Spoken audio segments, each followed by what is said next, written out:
Hello everyone and welcome to another Monday live stream. My name is Shane Olson and today we're going to be sculpting a bust of this concept from Josh Black. Again, you guys, if you hang out with me, you know that I love Josh's stuff. So I love the expression on this one, so I thought I'd give it a go. Anyway, welcome. And let's get started. As always, I start with a sphere. Last month, I was out with COVID. I got it again. Yay. Not yay. But I'm on the tail end of the recovery. Testing negative, so we're good to go. Hey, what's up, guys? Welcome. Okay, so you know what? Right away, I think I'm going to grab the skin tone. Because why not? I'm going to subdivide this a couple times. Delete the lower. Hey, what's going on? Hey, James. Okay. Hey, Brad. Nice to see you too. What's up? Okay. And yeah, I'm here. I'm doing well. From Nigeria. Hello. Welcome. Hey, Tessa, how are you? Okay, so this sphere will act as the cranium. This sphere will act as the muzzle. I like to turn it to the side as usual and just start going at it.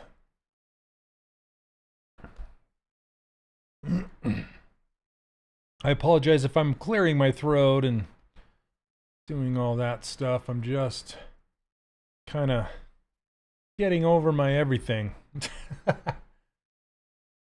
Hey, Jazzy, how are you? Justin, I am feeling better, thank you. But now my wife has it. Oh, I'm so sad. Hopefully she gets over it soon.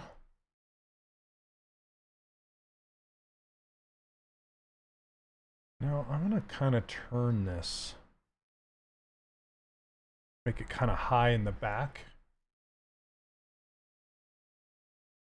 Hey, Ashley, how are you?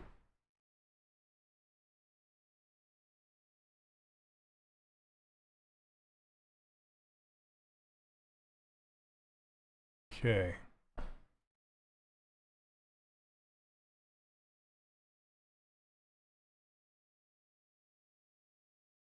Glad to see everybody. So I'm going to just start pulling out this cheek right now. Yeah. Thanks for stopping by. Appreciate it. So is this the Ashley that I know?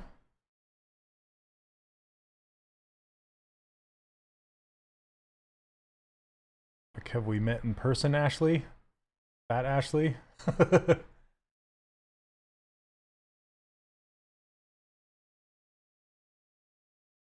this neck is incredible. Or hey, hello, how are you?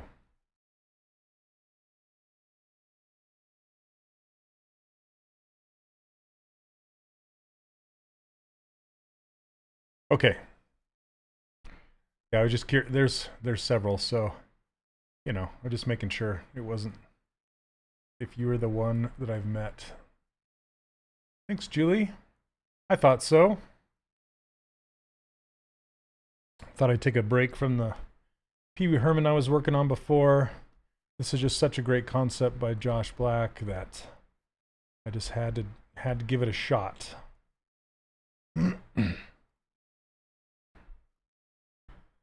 Okay.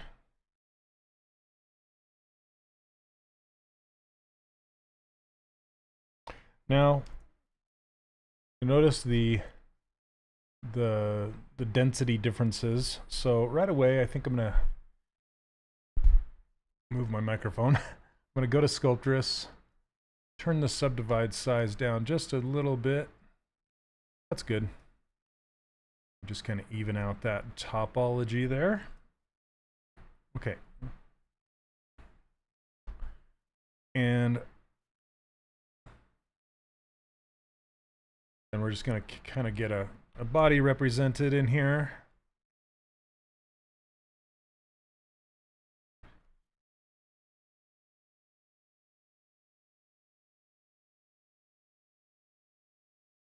If you guys have any questions as I'm sculpting, feel free to ask.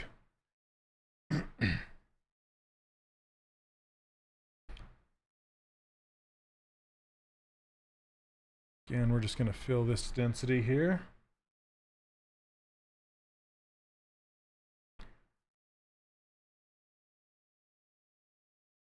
Thanks, Neil. Yes, all of these brushes and my user interface are available for free over on my website, 3dcharacterworkshop.com.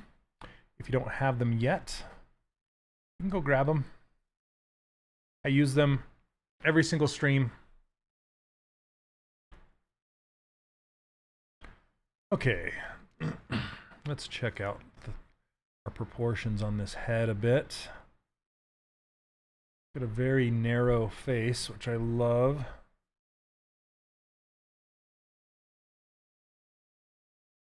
Hey, Mohammed. Thank you. Don't want that to go in too far. Get that jawline going. Okay, let's define that jawline a little more.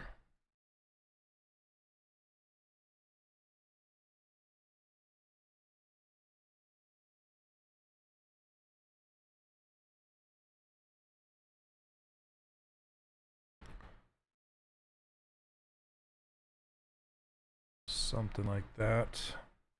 Then on this neck, I want a better connection. So how is everybody doing today, by the way? Do you know of anyone who teaches character sculpting for animation so that I could sort of see how they go from pose concept with the motion to a neutral pose? So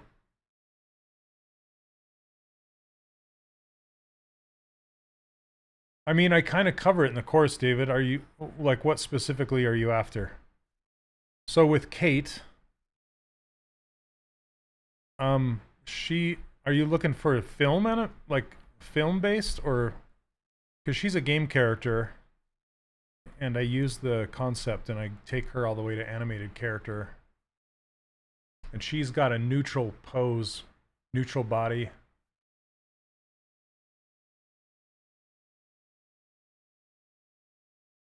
James, yeah, that's the plan. I'm gonna try it anyway. We'll see how far I get.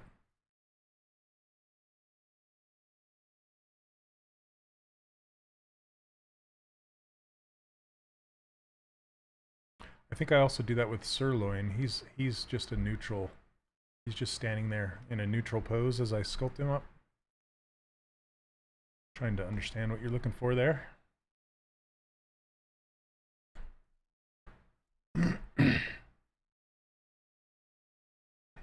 Ready for fall?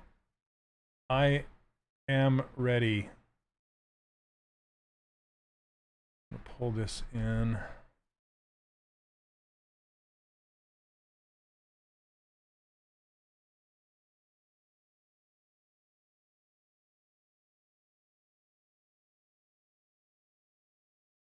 Oh, a live stream.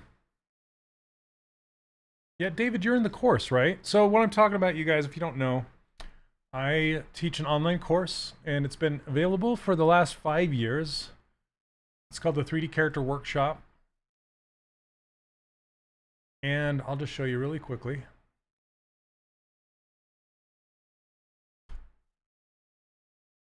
So it's just 3dcharacterworkshop.com.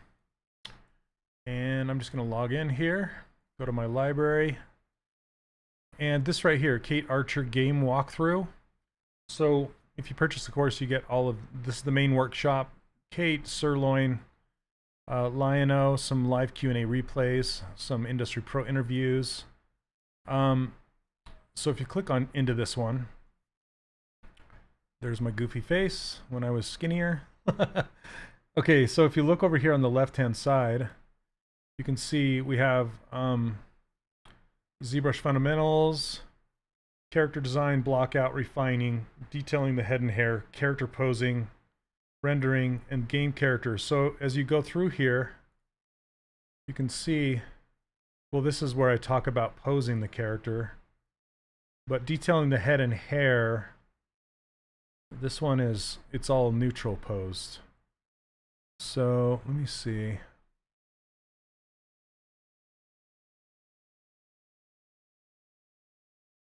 This is a while back.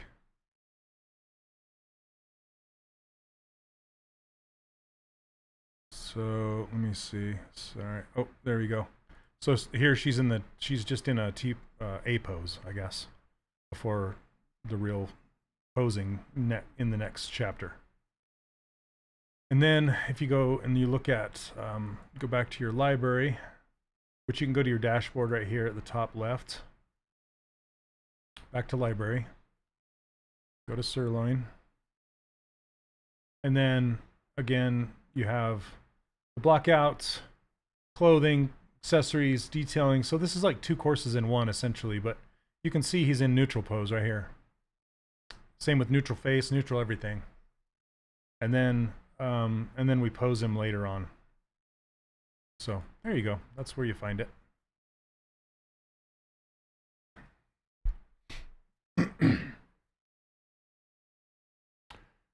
Is his concept pose with the motion? It is.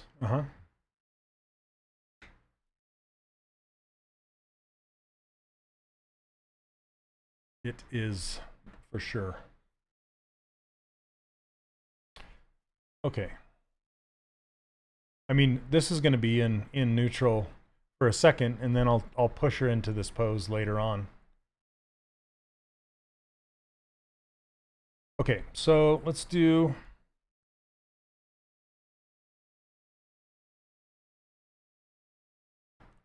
these eyes, and then I'm just going to split them off.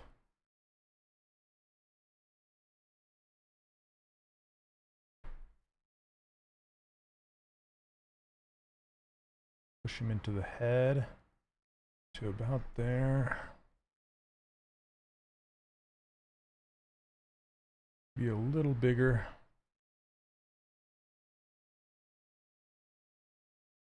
A little lower.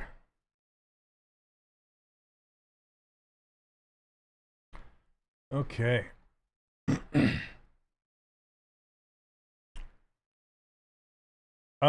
I believe I also take the Pirate Girl during my live streams. She's in neutral pose for the most part. And maybe even the cowboy too. I mean, that's my workflow. So I don't typically sculpt in pose. And I don't usually work from a concept that's neutral. I usually work in a concept that's has an expression that's at 3/4 view. I'm kind of confused what you're looking for. Sorry.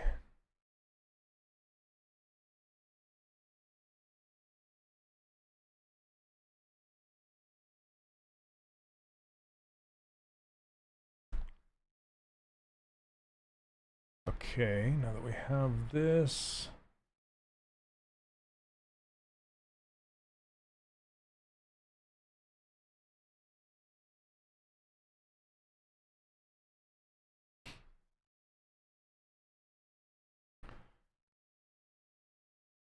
Okay, nose is kind of shorter.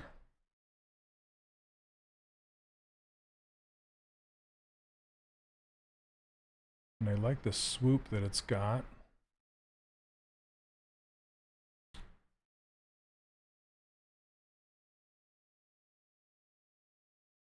Okay, now with the nostrils, I always go back and forth whether to just sculpt them by hand or put in some extra pieces, you know?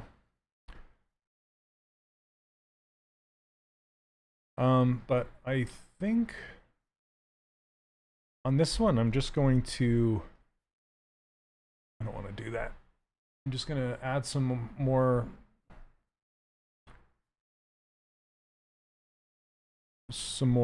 density and just sculpt them. I have a feeling you sculpt one of the Josh Black characters. Yeah, it's not really a stretch, is it? I'm a simple man. I see good designs by Josh and I sculpt them.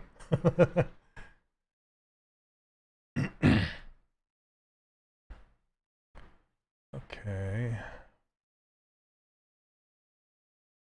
Yeah, when I pull these out, I tend to get a better transition between the nostrils and the nose itself. And then I can just pinch the crease behind the fold. And that tends to work out pretty good. Let's go even a little more dense than that.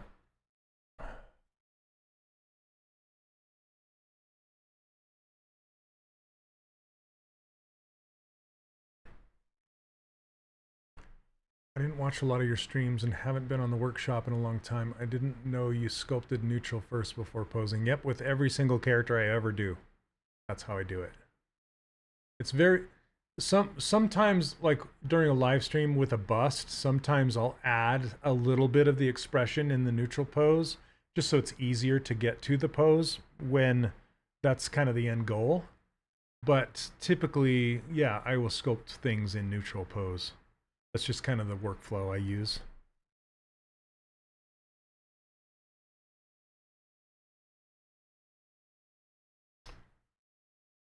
For hard surface modeling, do you usually use ZBrush for that, or do you still use box modeling? Combination of both. I kind of use a combination of both inside of ZBrush. So, like when I need to model a sword or a gun or something like that, I'll just model it in ZBrush with the Z modeler brush. Yeah, I mean it's capable enough to do whatever I need it to do. And sometimes I'll even just use like the knife brush and just start to slice and dice things, you know, and that works too.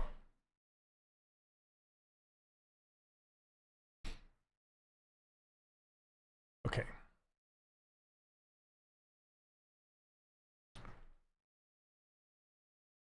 You can pretty much do everything that you need to do with hard surface modeling inside of ZBrush.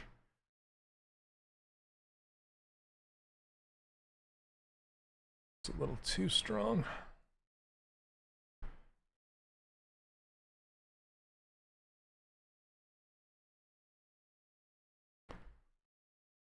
Hello from Chile. Hello.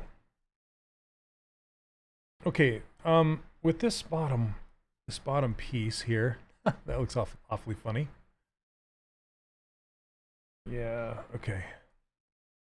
I don't want to go that dense yet. I kind of want to, you know, I need to ask Maxon / Pixelogic folks for this, but I would love to have like a Sculptress Pro density palette, if that makes sense. Like, you know, something I could eyedrop for the different densities, and they just have a number.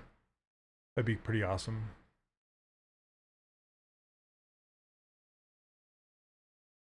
Do I have to know anatomy to sculpt stylized characters? It helps a great deal, yeah.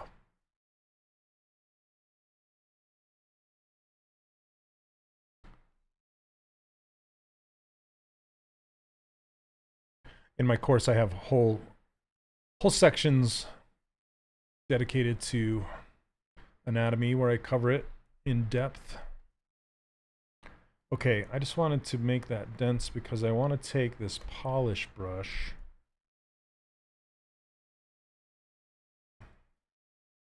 for the eyes. How do you determine the size? What's the correct size anatomically? Well, for stylized characters, I'll typically guess. I know it's not the answer you need to hear, but just I guess from experience and how one rule that I go by is as far as the distance between the eyes is one eye away. So it's like as if they had 3 eyeballs. So if you took from this corner to this corner and put it in between them, these are even a little too close. And then again, typically a realistic eye or a human would have one more eye distance to the side of the head to the ear.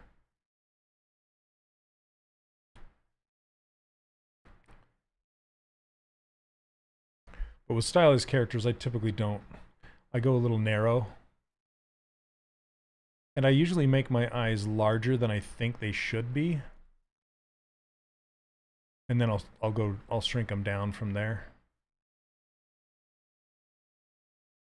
I'm just trying to get this this peaked out peaked cheek in the silhouette here.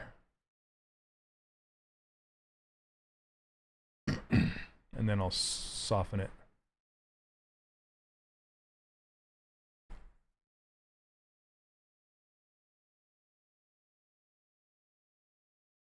right? Then I'll just adjust the eye scale later on. Okay.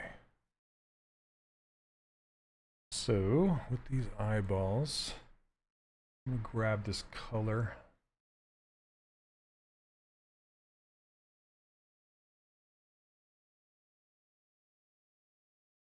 Okay. Okay. And again, I'm just getting over COVID, so I apologize if I'm clearing my throat during the live stream. Okay. I'm just gonna get some. Her lids, her eyelids are very much part of her character. They're very large and kind of low, so I want to make those soon, like now, right now.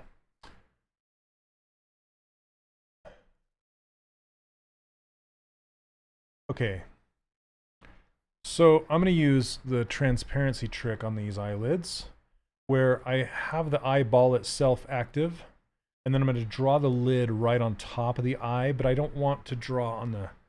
I want the eyelid to wrap around the eyeball itself, just like real eyelids do. So I'm going to turn Sculptris Pro off.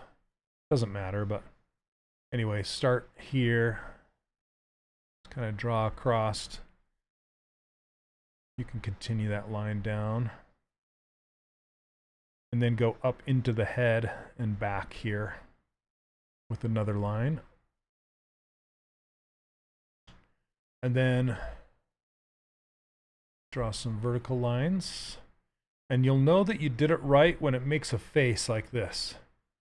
And the only thing that matters are the little green dots. See these little green dots? Nothing else matters. Like that Metallica song. Okay, vertical line through the middle.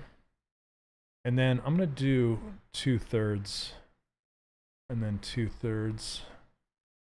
Clean it up. And then I think I'm going to go single draw, single-sided. Hey, Unstable, how are you doing? There we go. Looks, I just tap on the surface with draw size 0 or 1. And then it makes a single-sided surface instead of a surface with thickness. And now I can just do, it looks like it disappeared, but it's actually embedded in the eye itself. So I'm going to click on Split Unmask Points to put it in a new subtool. And then if I solo this, we can see our new eyelids. And I'm going to go grab a dark color here. I'm probably going to grab light. Okay. And then we can add, it's got dynamic subdivisions on it already. We can add some thickness here. You can see the thickness now. And it's kind of rounded on the edges, but I think that's embedded in the head far enough that I don't care about it. But it's kind of sticking through the eyeballs now. So let's go ahead and adjust that. We can turn off transparency now. And just adjust our eyelids. Hanging in there, that's good. Sometimes it's all you can do, you know? Do what you gotta do.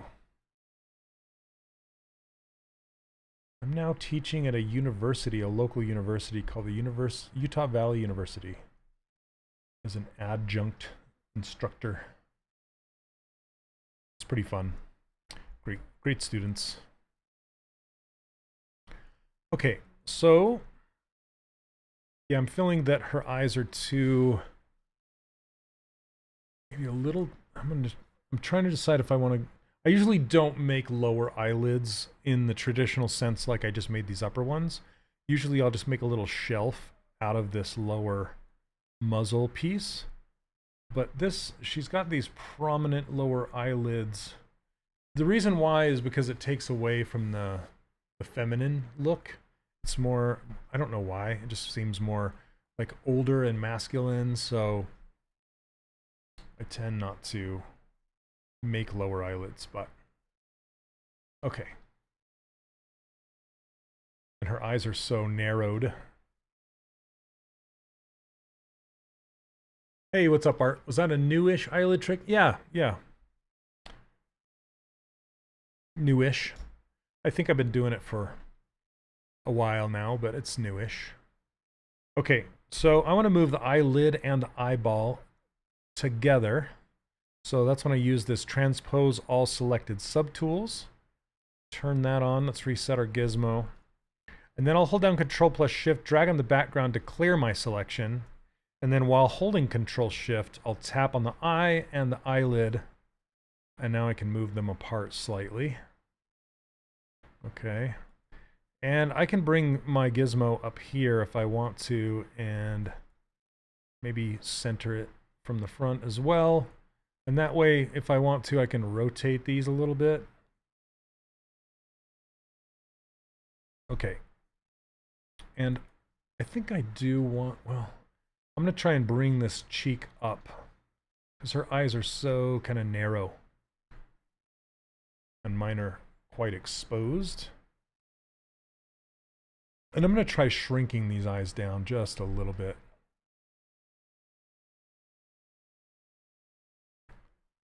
Okay.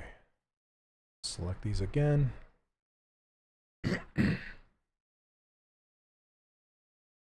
And you can shrink them down from like the front.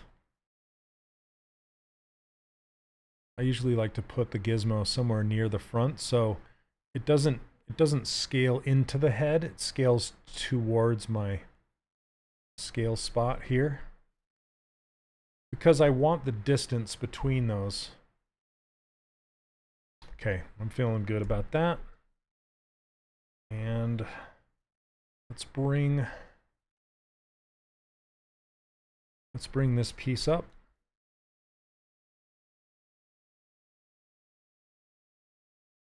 Also, if anybody's interested, I'm going to be starting up my acceleration program again. I did a trial run last year, and I think it went really well. I'm going to change it up just slightly. But basically, it's a mentorship program where I give weekly feedback on your characters and answer any questions that you may have regarding anything industry related or character related if you need me to demo something. Okay. But I'm excited to start that back up again. Some of the students that were in my acceleration program beta program are in the chat right now. I'm really super proud of how far they've come. It's been a great experience, I think.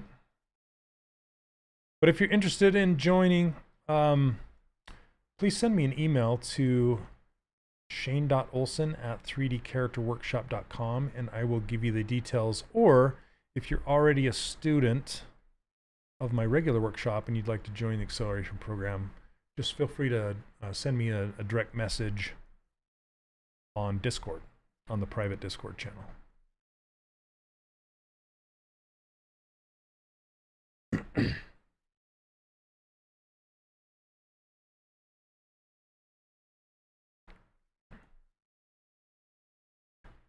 Okay, so now that I've raised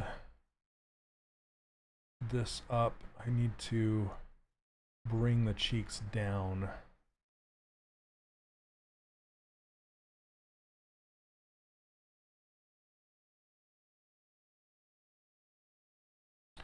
Let me know if you have any questions about it. I'm not going to mention price on here, of course, but just know that it's quite a bit more expensive than the normal course because of you get my time.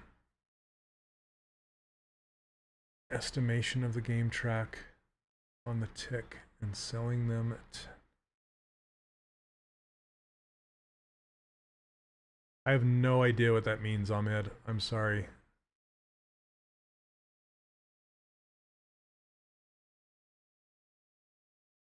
Yeah, I don't know. I have no idea what that means. Hey, Cindy. Hey, nice. Yeah, I'm in Utah County. So I'm teaching, you know, if you're from Utah, you're probably familiar with UVU. I was thinking about teaching up at the U, where computer graphics was born by Ed Catmull, but Ed Catmull and crew up there, I should say.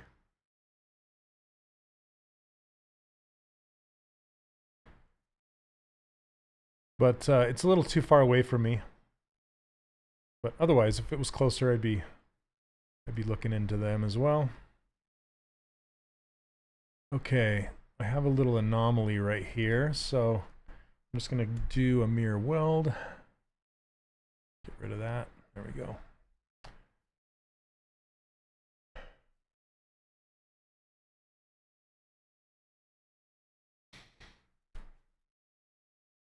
I want to know how much cores and threads CPU I need to render animation with 4K. So Ahmed, you're watching the official Maxon channel, specifically the ZBrush channel. So ZBrush isn't really meant for animation. It's meant for digital sculpting, which is what I'm doing right here. And ZBrush is very CPU heavy. And so it's not necessary to have a whole bunch of RAM and GPU and stuff to run ZBrush. You need more CPU, and I would recommend an i9 with as many threads and whatever that you can afford.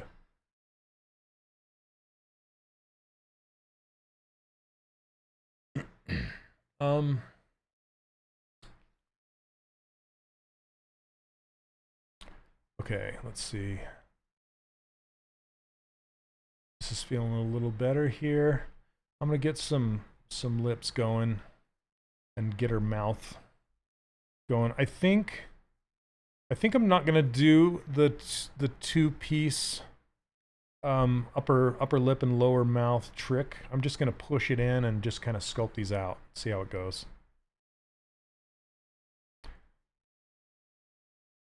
Sometimes I find that just I'm in a Facebook group that's called Just Sculpt the Damn Thing. And sometimes I feel that way, you know? It's just like, well, I could do these tricks and use these special brushes, but at the end of the day, I need to just sculpt the damn thing. You know? So I need a mouth, just push it in.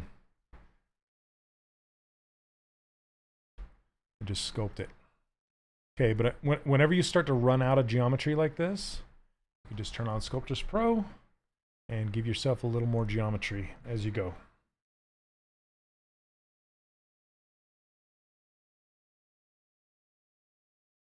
All right. I'm wondering how I can render on a cartoon because I notice inside render properties. So inside of ZBrush render, the SSS is more like a wax, and it's like a filter. So I don't typically render inside of ZBrush. I will take it out, like using Redshift or something like that, you know? Yeah, it does. It's mainly like a miniature Facebook group, like not a small group, but sculpting miniatures.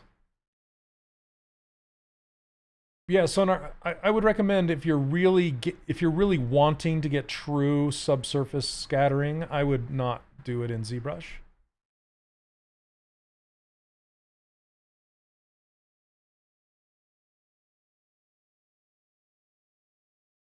ZBrush's rendering stuff is really good for like just showing stuff off at a smaller level, you know, like to get pre-approvals and things like that. But if you're wanting it to look like using global illumination, all sorts of that sort of thing, you'll want to take it out of ZBrush, like Redshift or something like that. Keyshot. Okay. she looks like an old woman now because there's no lips. Where'd your lips go?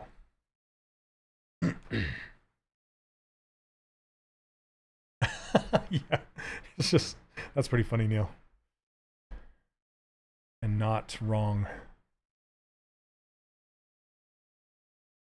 It's like if you ever watch Kung Fu Panda, and you know, like the secret ingredient in the noodles. There is no secret ingredient. There is no special brush. Everybody wants to know what brushes I'm using.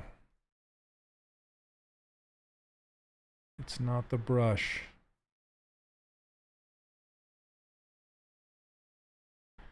Okay, she's got a really, really interesting expression happening. So I'm just gonna make some regular close. I'm kind of close her mouth, and then I'll open it up again later.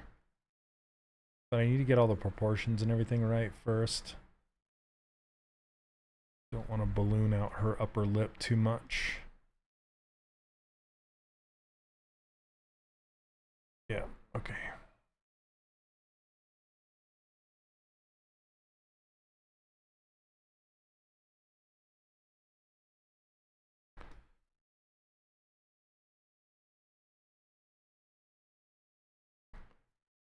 You want dumplings?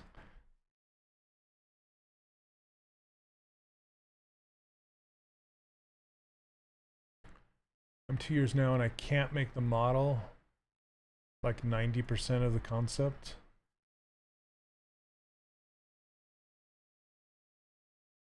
Are you saying it's hard to hit the concept? Yeah, that's so once you understand the technicalities of sculpting, once you understand like the physical how to do it, then the rest is the artistic ability. It's I always compare it to learning a guitar. So you can learn the scales, you can learn the chords, but to actually create music, that's where the artistic endeavors come in, and that's where you have to practice, right? So practicing to to get your to match the concept, that's where you spend, well, honestly, a lifetime trying to increase your skills to be able to do that and do it well. Okay. These lips are giving me grief. I need to get it out of the valley of the suck and fast.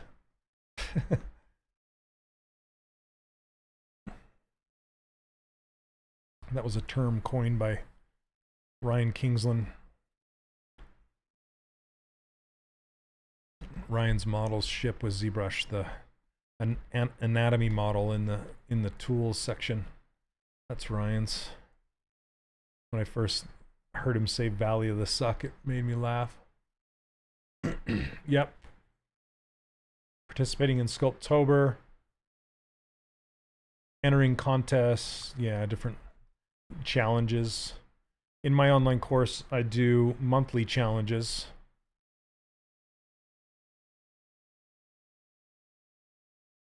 Okay, I'm gonna close her mouth just so I can make sure this is working. Or I can give her some teeth, and that typically helps. What's up, Jerome? Yeah, right? It's a lifetime endeavor. Lifetime. How are you, my friend? I'm just fighting with these lips. What's the one for September? I haven't had time to keep up with things lately. Let me see. Hold on a second.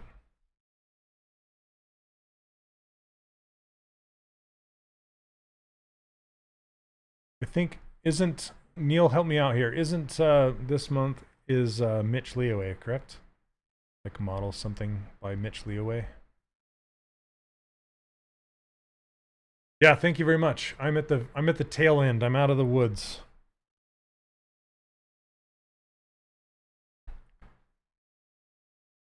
Yeah, Mitch Leoway concept. So essentially, you can pick any Mitch Leoway concept and model it and get some feedback on it. Hey, what's up, Ian? How are you? Okay, these.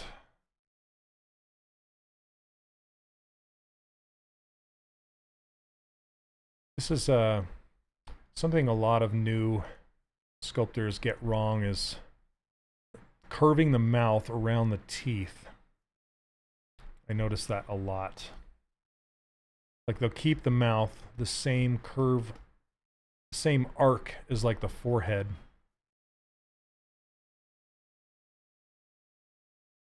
and then not getting the corners of the mouth deep enough. Dark enough.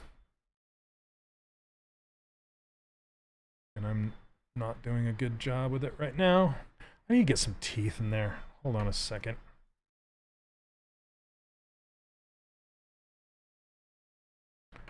Okay. I'm on the struggle bus. It's very, very rare for a character that I'm modeling to not look like garbage for quite some time. And then I just through sheer willpower and drive, you just got to push it past that garbage phase.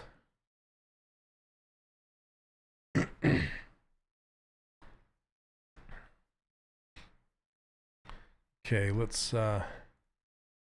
turn on, and my this whole neck connection and needs to go too. All right.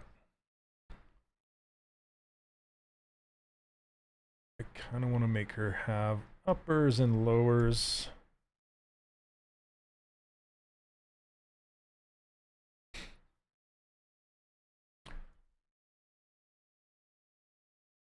And notice that the teeth are not straight across like this.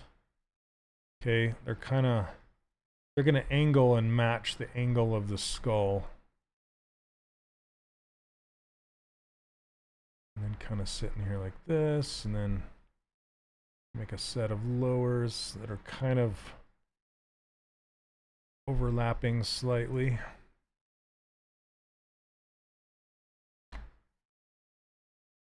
Yep, got to push on through to the other side. Like Andy Dufresne. Just go through that big pipe of crap, come out on the other side. Anybody get that reference?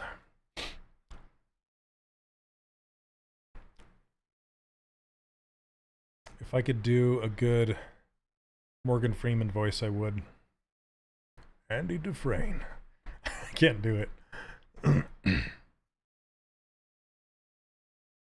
Okay. She's got too much space. Way too much space between her nose and her upper lip. So I'm going to grab a big old Move Infinite brush, and we're going to squish that right up in there.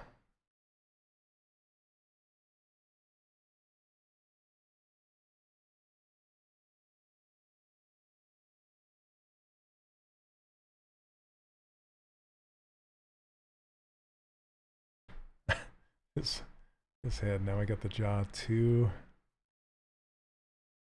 gaunt. So sculpting a character is just, it's constant. See a fix, make the fix. That's basically what you're doing the whole time. You're just like, oh. And as soon as you add something, it gives you another point of reference, another point of measurement. So as soon as you get that in there, then you're like, oh, that's off. Okay, I gotta fix that, gotta fix that. Been struggling with motivation. All right, I have an answer for you. Sorry to hear that, Ian. The answer is, well, what usually helps me, a couple things. You just need to like fill your motivation bucket again and like figure out the reason for reason, right? So the reason you started in the first place, the reason you want to make characters, and then get yourself jazzed like by looking at amazing characters that have already been done. And that could be in both the sculptural and 2D art, 2D and 3D.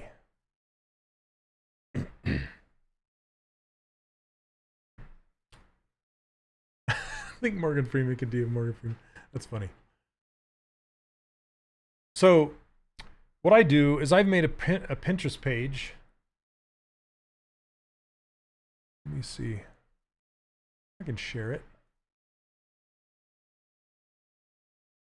Called Inspirational Characters. I have another one called Maquettes. 3D models and maquettes. Let's see here. Okay. So if you look on Pinterest for me, Shane Olson Art, I have some boards on here.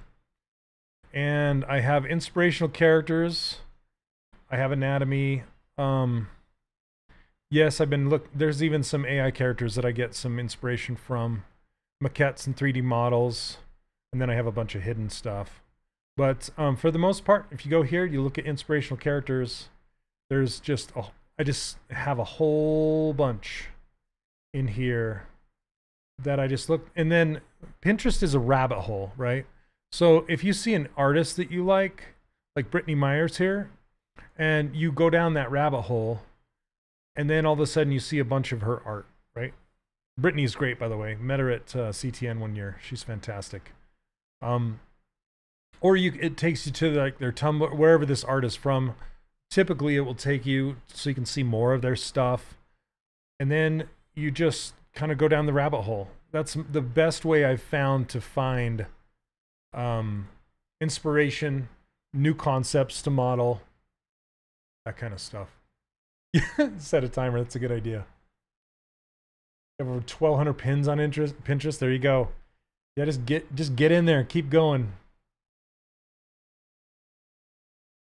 Okay. So I need to make some more landmarks here.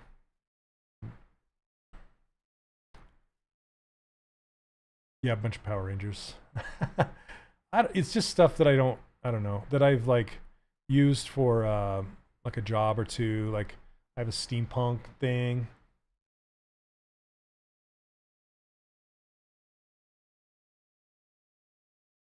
Okay, these cheeks, that's what's going on. Whenever something isn't working out, I try and dissect where the problem is as much as I can. Try to figure it out. In your experience, that's where experience comes in and helps with that. Add a little bit more even geometry through here. Hi, Diego. I do not speak Spanish. I apologize, but we do have some people on here that do speak Spanish that are live streamers.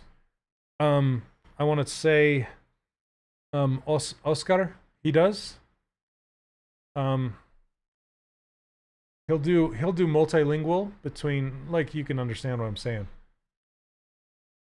Neil, could you post that Oscar's live stream if you wouldn't mind? I need to focus on what you said first. Like, what is my why? Exactly. That's where you got to dig deep. You got to dig deep and find it. Like, why are you doing this in the first place? Watch some animated movies, play some games that have characters that interest you, that are in your style, that are like, oh man, I wish I could do that someday, you know? Pixar movies. My Dad the Bounty Hunter came out not too long ago. Really good. I just watch even live action stuff. I just got done watching the One Piece live action series on Netflix. Oh my gosh, is that good? It's so good. And yeah, and that's completely motivating for me. Ah, there we go. Forehead. She needs a forehead. Yes, yes. There you go. Thank you, Neil.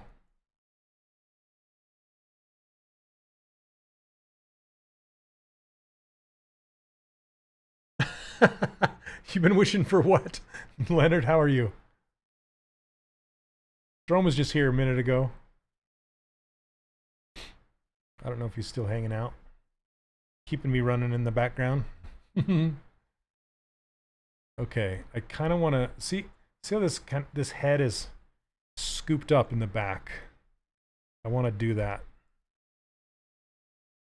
Let's do... Oh, to be able to sculpt like you. There you are. Cool.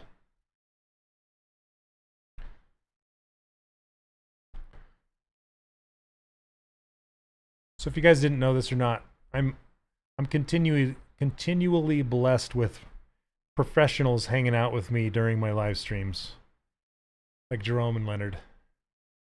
I really appreciate you guys hanging out with me.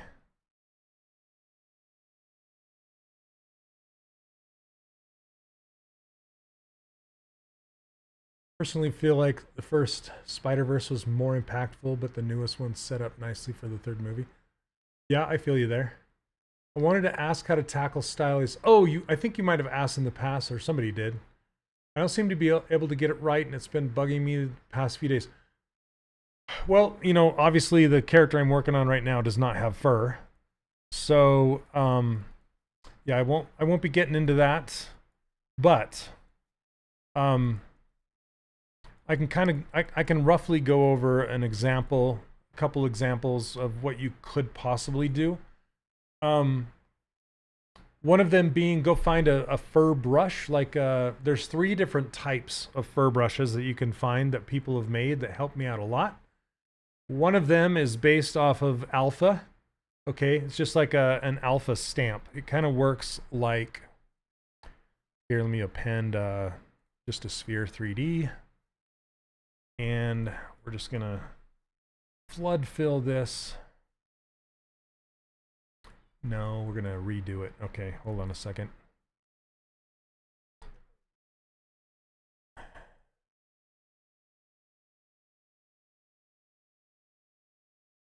Okay, weird.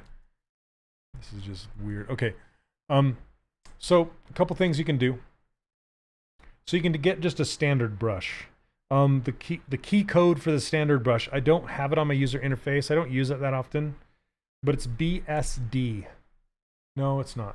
BS standard. That's scribe standard. Where's the standard? I don't use it very often, so ST? Is it T? Yeah. BST. Okay. So, basically you can change out the alpha, okay? And you can go get brush or fur alphas, either paid or free, and then just load them up into here like this and change your your stroke type to drag dot right here, or drag rectangle, drag dot, and just click and drag. Okay, obviously this isn't fur, but if you get an alpha, you can click and drag. And then there's another one, another brush type called VDM. That's another one, and that will actually come with undercuts. I don't have any VDM. Well, let's see. No. Let me see.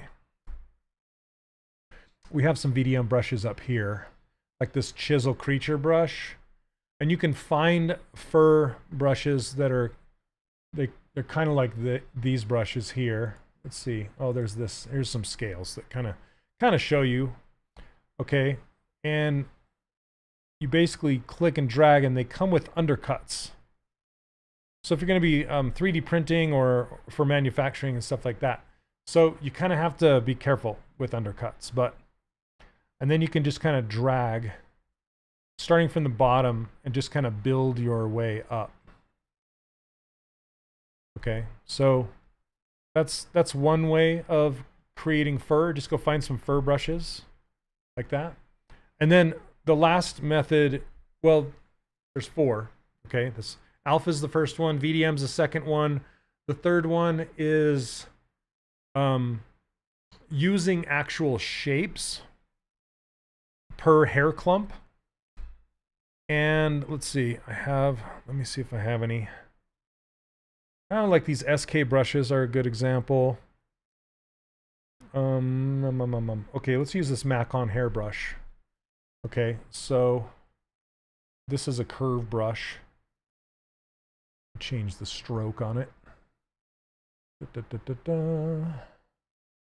Where is it? Modifiers, fall off. Let me adjust this. Okay. So like this is one piece. And basically you can get something like this, and then see how this end looks like fur, and then you can just make a whole bunch of them and like duplicate them around and stuff. And that's the third way. Okay, and you can turn on dynamic symmetry. And then the fourth way is by just hand masking and pulling it up. So I'm just going to grab this mask pen and just kind of draw out a fur shape. Let's go a little higher with the hold on a second. Let me delete hidden. Okay, going a little higher. I think I'm going to Dynamesh. I typically don't use Dynamesh, but this geometry is really strange. Geometry, Dynamesh. Let's go up to like 512, something like that. Okay, this is really dense, but okay.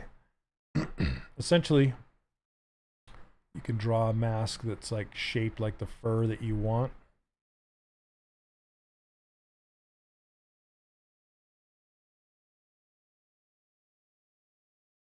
This is probably the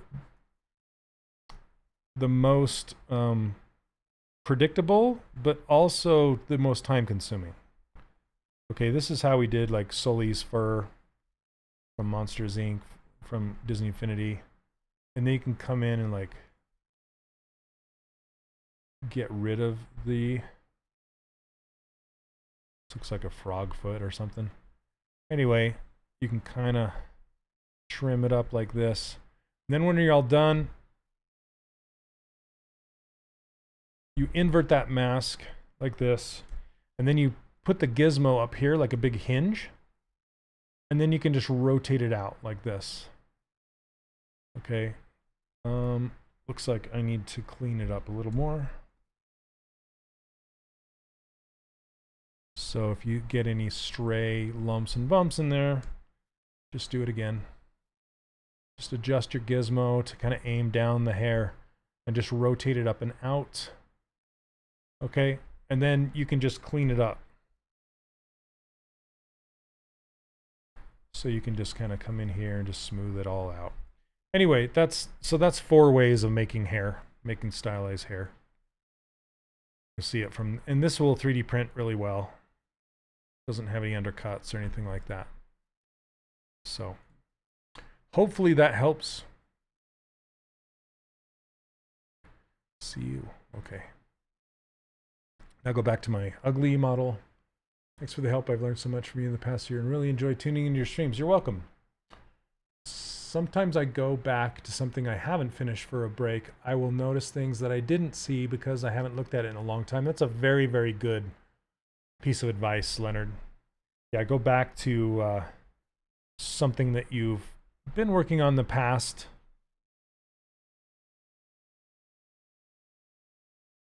Okay, I need to bring this forward.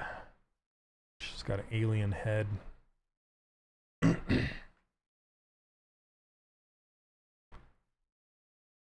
Okay.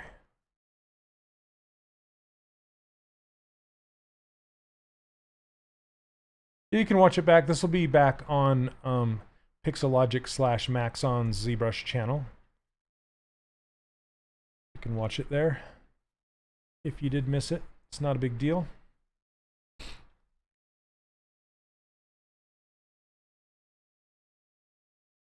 Okay. I gotta get these lips right, and I got a big hole right here. If you ever get this, like you get a hole in your Sculptress Pro, you should get that looked at.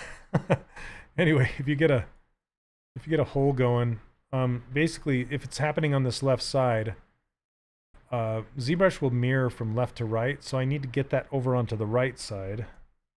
So I'm gonna go down here to mirror. Now it's on the right. Now I'm gonna do a mirror and weld to get rid of it. Now it's gone. Okay. She doesn't look happy. Let's get her not looking. I know she's like has this, I just smelled something I didn't want to smell look on her face.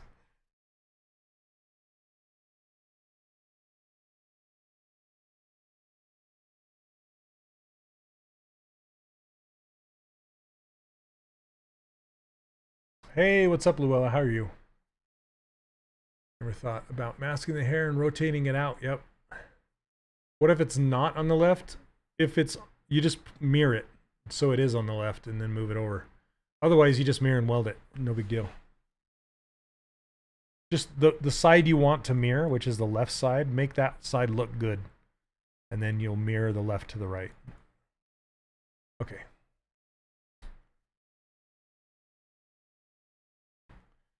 Also, as a reminder, I'm going to be at the ZBrush Summit this year.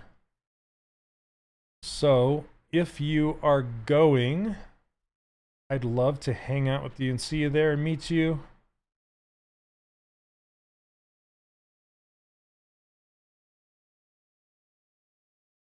And I want to participate in the ZBrush Summit. I don't know. Both Ian and Paul have offered up their work desks, so we'll see if I'll actually get to compete. Oh my gosh, this is not good. All right.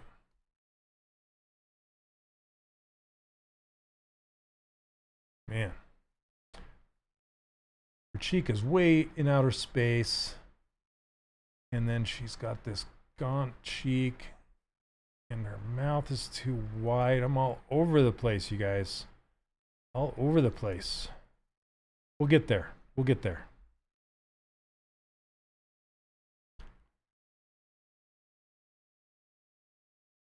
If there's nothing on the left and you mirror and weld, it will mirror and weld from the right. But there has to be nothing on the left. Yeah, Leonard, that's true. I never use that though.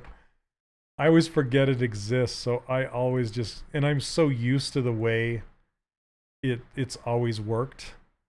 So I just count on it.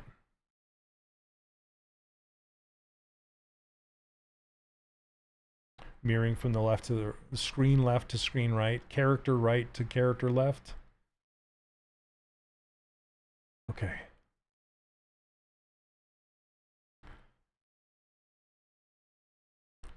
Okay. I need to work on her mouth now.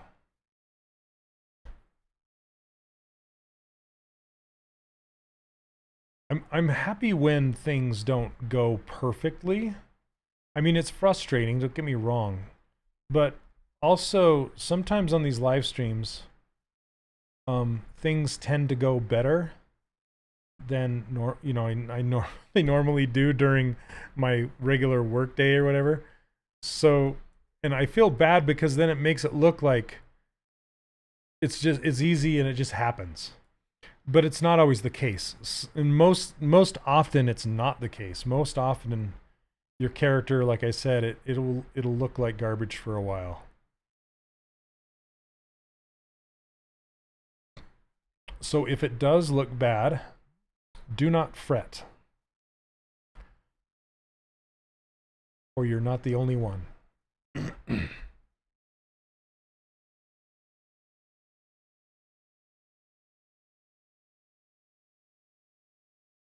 And sometimes it looks bad for a long time.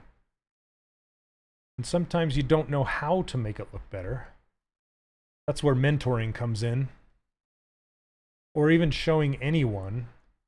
They don't have to be an artist. They can just go, well, it looks good, but the eyes look weird, or they might not give you an artistic feedback, but everybody kind of knows if something is not looking good or looks off for some reason, So don't discredit people's feedback if they're not an artist or whatever,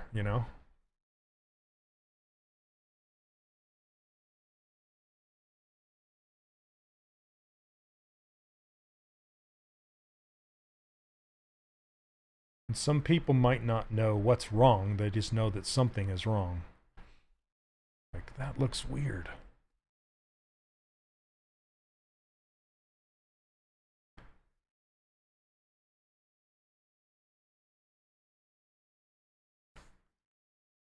Okay,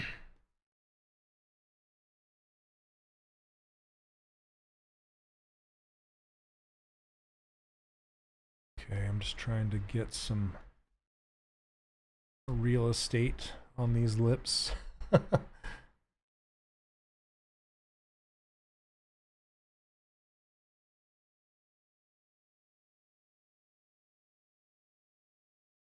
I like asking my little nieces. Oh yeah, there you go. Ask some younger people that have no filters yet. Older people tend to not want to hurt your feelings. Younger people, they're just like, I thought you weren't going to be at the summit. No, I was on the fence. So, yeah, and I ended up, yeah, I'll actually be staying with Paul Gaboury, so I'm excited about that. First time I modeled a woman's face, I asked my mother's opinion. She told me that her jaw was big, or her neck, she looked like a man. There you go. Yep. And I realized she was right. The model looked like He-Man. Yeah. Yep. Honesty is good. Honesty is good. And it's a good thing is, you know, you can't, I know all art is personal, but when it comes to getting paid for it, hold on a second.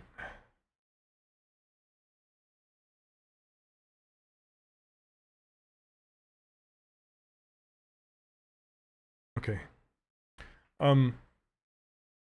When it comes to getting paid for your art, you kind of have to leave your personal opinion, not opinions, but your feelings at the door. You can't let it be personal. And that's one of the hardest things to do in art, because art is personal just by its nature. Okay, I know her ears are tucked in behind this thing, but I'm gonna get some in there.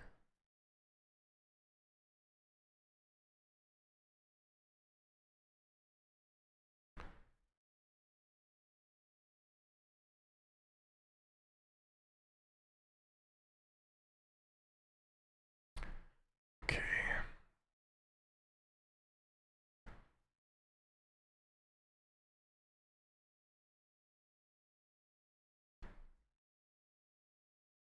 I plan to change. My nephew's getting married the following weekend. I need to avoid gathering. Oh, yeah, Leonard, I hear you, man.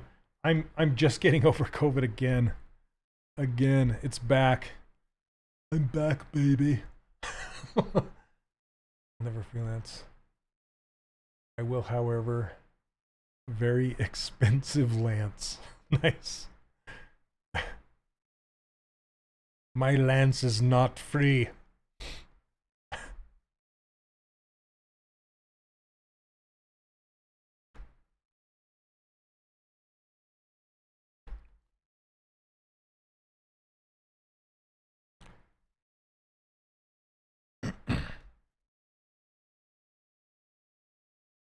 I don't have any cough drops, do I? Ugh.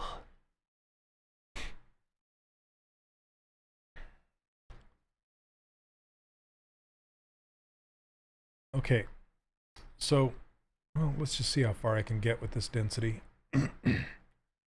And my axe, my lance.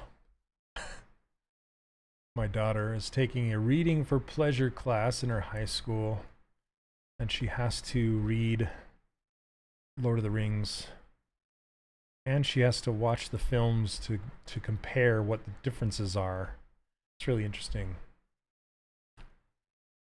Okay, you can clearly see that we're running out of geometry here because we're stretching it too far. Stretching it too far. So we're gonna Sculptress Pro it, but not at that density.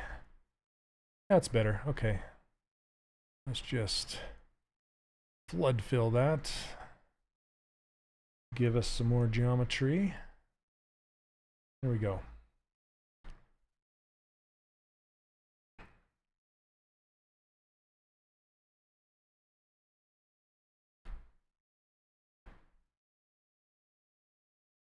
Hey Julie, was that your I think it was Did you post an otter in the forums? Was that yours? Uh-oh. Looks like I accidentally dropped my model to the canvas. Sometimes you'll do this. If this ever happens, it's because you hit Shift S, which is snapshot. To clear that off, just hit Control N, and it will just create a new background. That's great, Julie. I like it a lot. I like it a lot. It's good. It's coming along.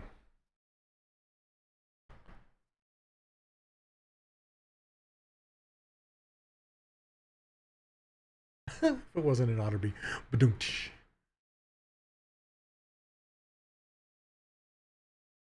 That kind of an oxymoron, reading for pleasure. Yeah.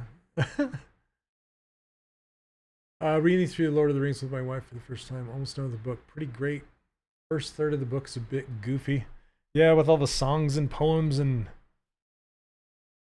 I'm finding out that the reason Tolkien even wrote Lord of the Rings is because he loved languages, and he invented like 2 elven languages, and he just wanted a platform to use those languages in, you know?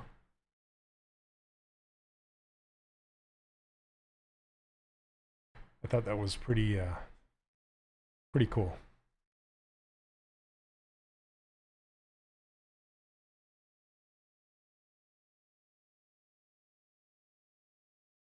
Yeah, my history with that whole thing is the animated Hobbit back in the 80s, which was a great show, you know. I love that Gollum in the animated Hobbit, and just the dialogue with Smaug the dragon, you know, just super good.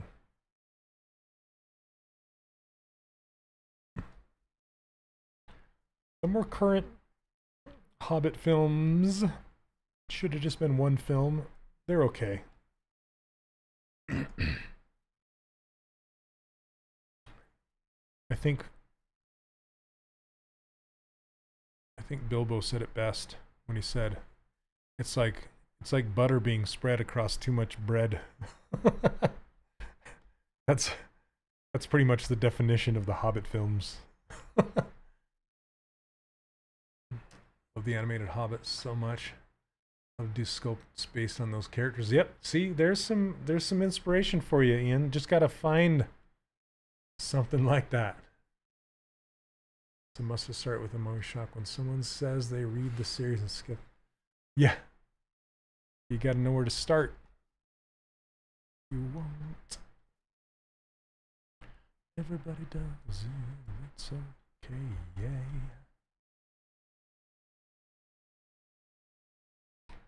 Sorry, sometimes I don't realize I'm singing till it's too late.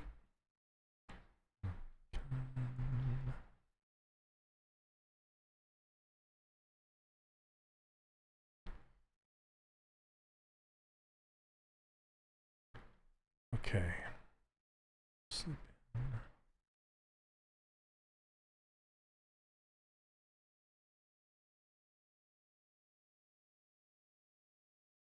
These are kind of pushed against her head from the cloth.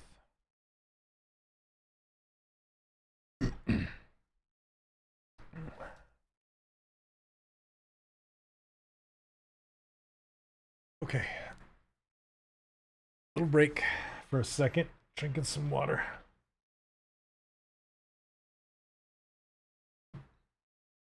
I need to ask my daughter for a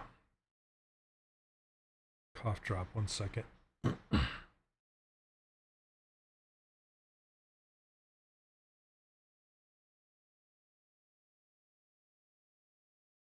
Dun, dun, dun, where are you?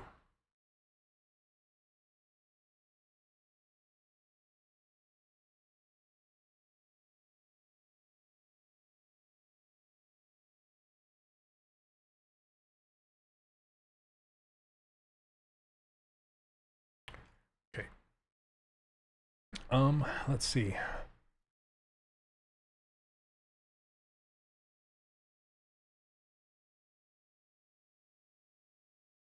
Need one of those harmonica braces so you can play while you scope. Justin, it's funny you say that. I was just barely listening to his name is Juzzy, like Juzzzy Smith, Juzzy Smith from he's from down under. So he's from Australia, and he's like thank you very much. He's like a one-man band. He plays harmonica and like 3-string slide guitar, and he has these things called chukkas. They're like shakers that act as like the some like drums and stuff, like percussion. And then he has a beatbox, like a box that you sit on that you tap your foot and it makes the bass drum. And then another one that makes like the snare with his right foot. And anyway, he does a whole sequence where he plays all of those things all at once, and it's mind-blowing, and he's really, really good on the harmonica and stuff. So anyway, it's pretty motivating. I need to get back into playing my harmonica. I used to have one of those those neck mounts that would hold it. After binge watching One Piece Netflix series, I wanted to watch the original anime. Yeah, over 1,000 episodes. So I was actually binging the anime before I didn't even know there was a live action One Piece coming out at all.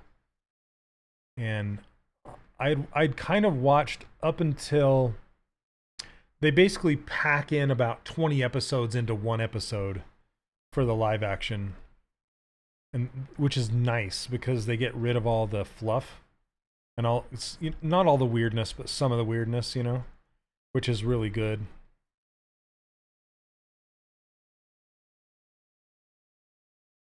I thought about reading about them approaching Moria, but isn't that where the dwarves hungered down near the end? Yeah. They call this a mine. Okay. I love Lord of the Rings. My daughter kind of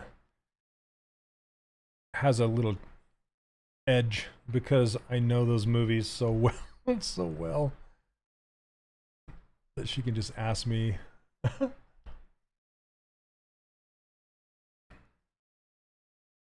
John Popper. Oh yeah. Well, he's like the best, right? Cut out a guitar body over the weekend, finishing up sometime this week. That's awesome. I've always wanted to make a cigar box guitar. I need to make one.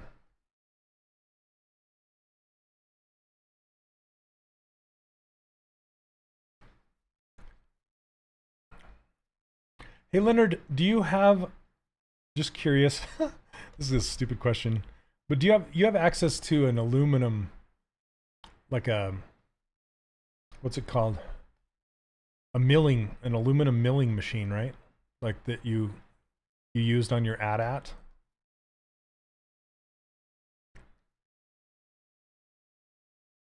Oh. You made a Star Trek tricorder. Nice. Apparently there's a site called One Piece that is an edited version where they also cut out the oh, interesting, like the Star Wars thing. You have one in the garage. All right, Leonard, we need to talk.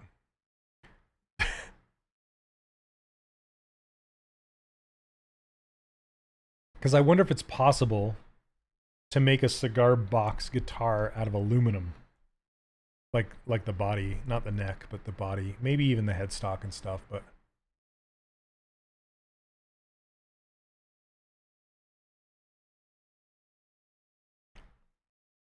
because it's essentially just a box, right? And then with the electronics, and then there's some of them are so unique. It'd be really fun to do like to design one and then mill it out. I just don't know what the tone would sound like. You know what I mean? Like, does aluminum resonate even close to what wood or cardboard would sound like, you know? Or would it be way too shiny?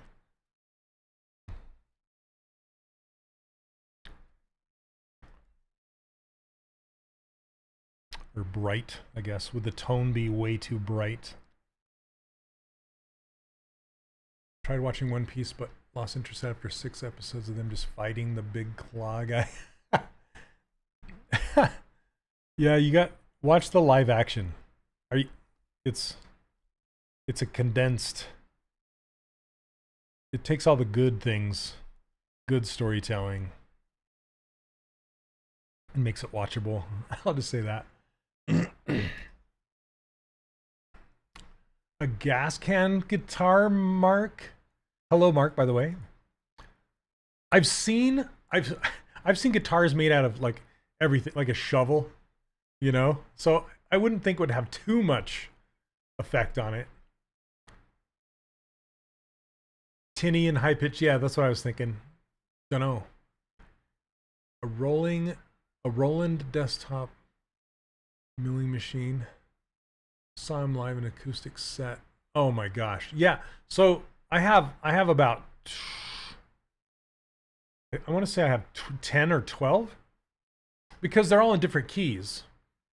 So harmonicas come in different, basically there's it's called a straight harp, which is the key that the harp is in, which the most typical one is in C. And then the draw notes, when you suck in, it's in a different, well, it's in fifths, so it's in a G, I believe. A C is in a G, and then each harmonica has 2 like chords that they're locked into. Yeah, Mark, that's where I've seen it. Justin Johnson. Yeah, his shovel guitar. You know where you can get a kit. Yeah, there's a ton of them on Amazon. A friend of mine locally makes them too. I was gonna hit him up. I just want to, you know, I think it'd be fun to make a unique one, not just a typical, you know, cigar box guitar, but maybe something unique, like out of aluminum or 3D printed even. That'd be fun if it worked. I think it'd be, I don't know. I'd have to test it out and see. But I really love how 3-string guitars sound with a slide. With a C, you can also play A major. Yeah, you can bend the notes to also get different scales, but I'm just talking about like out of the box, you know. I've seen an aluminum violin. Yeah, that's what I'm talking about. I was thinking about doing an upright bass way back in the day. I refinished an upright bass long time ago and sold it. Okay, split, unmasked points.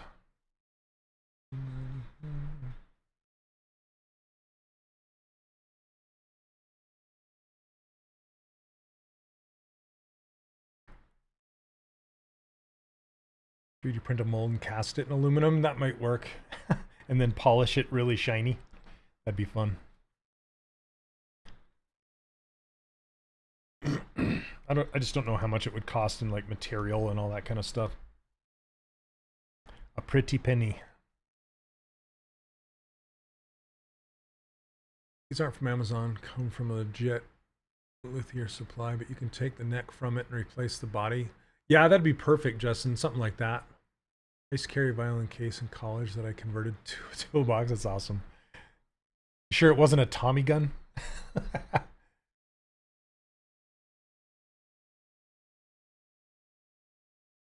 Let her know I'm sad you're not going to be at the ZBrush Summit. But that's okay. I almost wasn't going to be.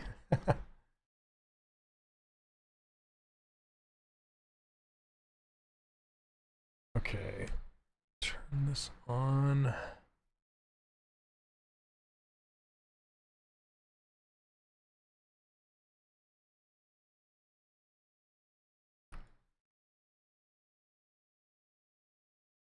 How long gonna be in town? I get in on Thursday and I leave Sunday night. Yeah, if you want to meet somewhere, let me know.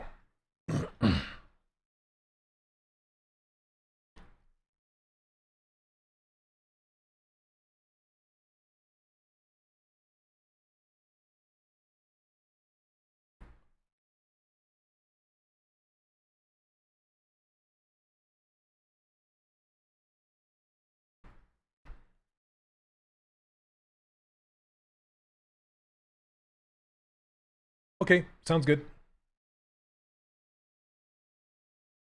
How far away from Noman do you live? We can talk later if you don't want to disclose that information here.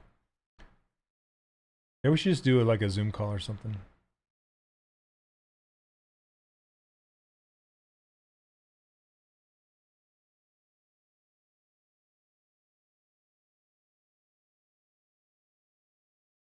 $40, okay.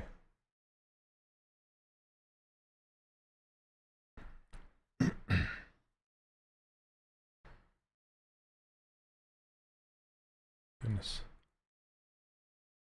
All right. That's not going to work. I need to adjust it. Oh, that's why. Okay. It had thickness on it.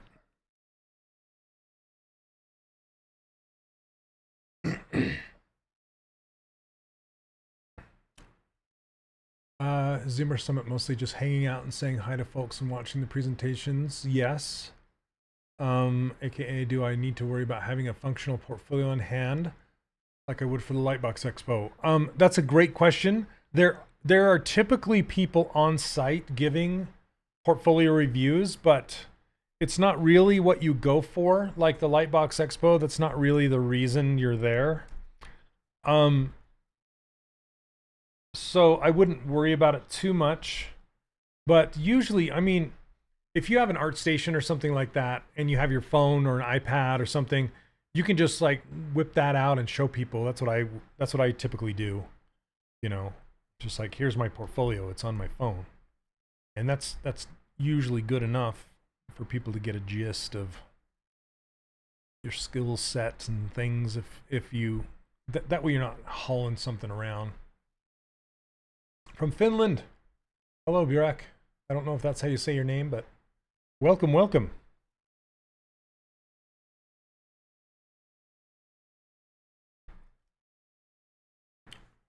No matter how far you live, everything's about 40 minutes, yeah.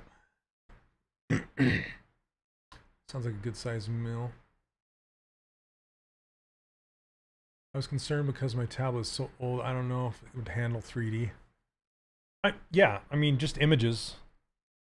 Like I need to update my portfolio on ArtStation in a really, really serious way, but when I show my work to people, that's usually what I do, is I just pull up ArtStation.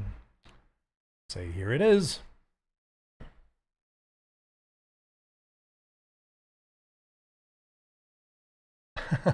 Thanks. Hopefully I didn't slaughter it.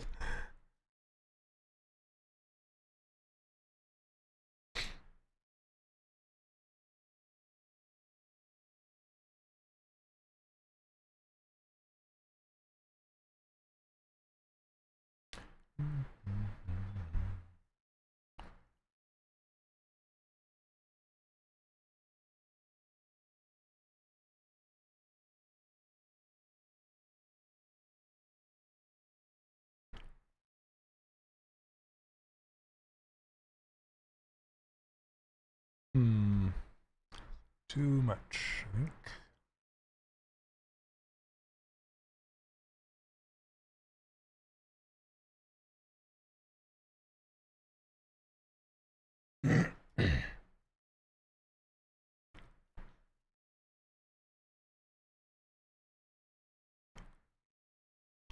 Okay. When you update your ArtStation, can you repost the dandelion sculpt? Maybe a link to it? Yeah, for sure. You know, I don't even know if I have that Z tool from that. I'm I'm so horrible with stuff like that sometimes.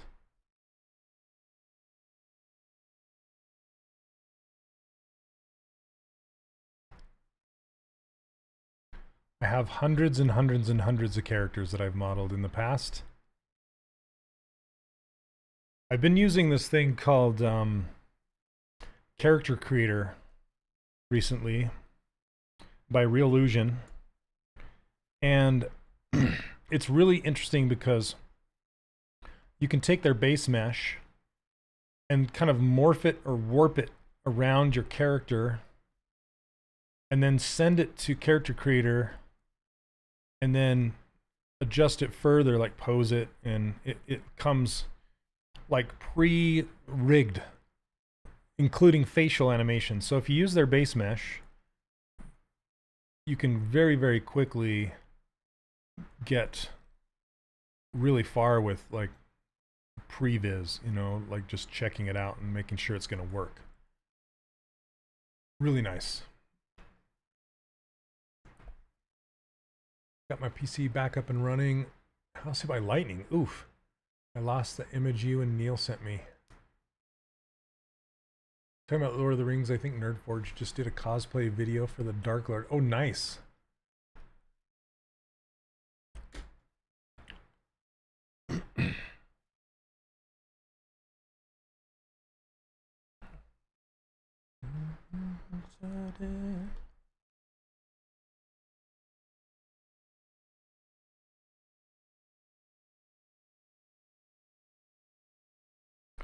Okay, so sometimes when your density levels get a little out of control, like you're too dense in certain areas and not dense enough in others, and then you go to smooth it out. Look at this character.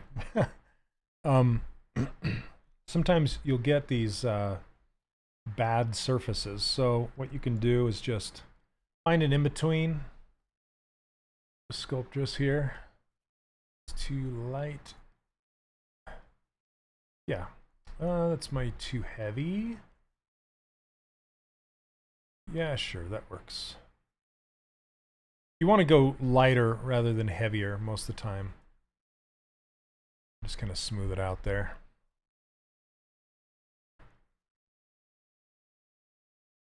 Let's see. Is there any way to save the render settings as default? You can save it into a project, I believe. So basically, instead of doing a save as right up here for a Z tool, you can just hit Control S or go to Document Save and save a project. And I believe the render settings will get saved with that. Okay, Clev, is it okay to talk about something from the 3D Character Workshop? Sure. She looked like an ant from the movie Ants for a minute. Yeah. I was wondering how should be a portfolio, what do companies or leads look for in portfolio? I mean, is it okay just putting the end result? What should we know? So I've talked about this several times in the past, and basically a portfolio serves, well, it serves two purposes. One is just personal glorification. You just want to show off your stuff. That's one purpose. But the real purpose usually is to show companies that you can do the work that they need you to do.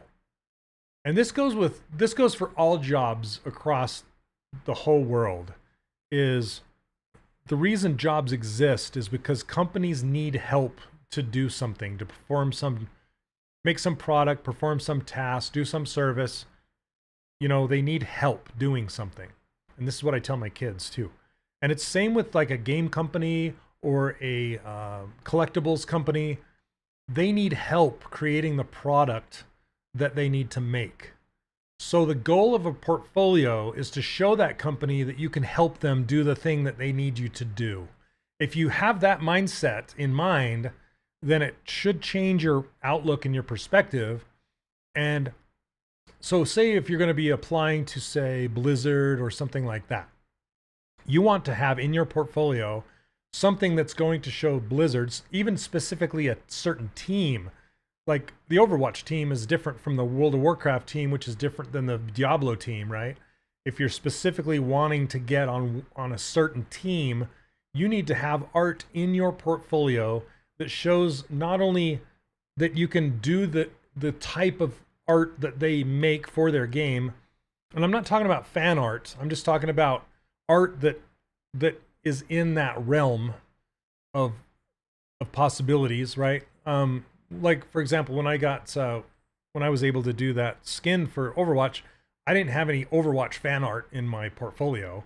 They just saw my stylized stuff and they're like, okay, this guy can do what we need him to do. And so that's what a portfolio, the purpose of it serves. Okay, so if you're going to be doing realistic stuff, you want to have realistic stuff in your portfolio. If you're going to want to do props, you need to have props. If you're going to do game art, it's better to show, well, it's best to show your wireframes, your UVs, and your maps. And that just further explains and shows them that, yes, you know how to do those things, right? Because the more things that you can show them that you know how to do, the more they can understand that you can hit the ground running and they're not going to have to train you as much. Okay, so I hope that makes sense. And that should help you kind of decide, well, if I'm trying to apply for this company and I don't have all the skills to do so, you can kind of see where your skills are lacking and where you need to build those skills up, like in retopology or UVs or map baking and stuff like that. So I hope that makes sense.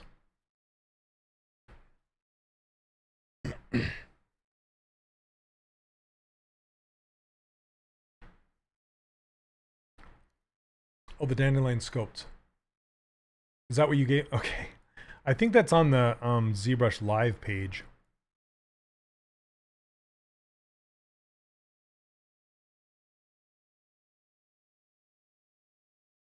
Okay, I'm going to do the lower eyelids the same as the upper.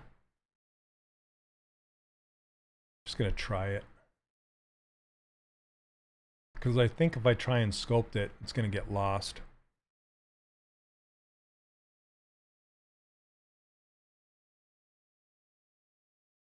It's been removed. Oh, I have it. Man. I'm actually not sure where it is now.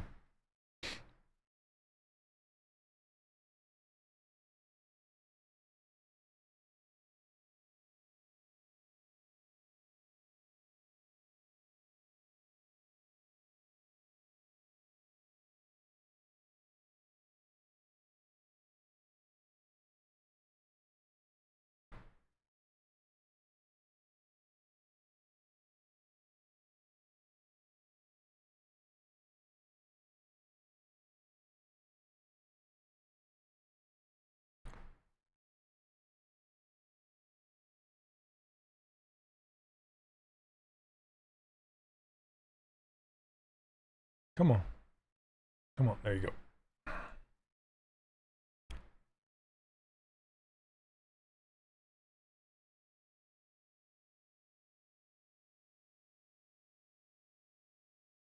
So I need to grab this color.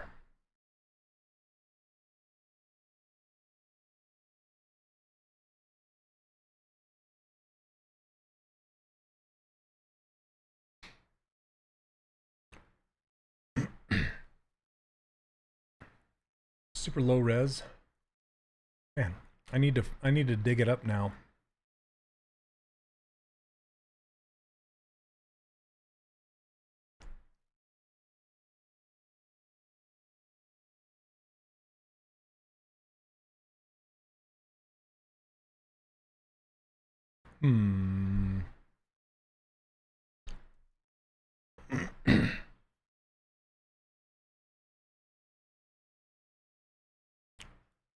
There we go. That works.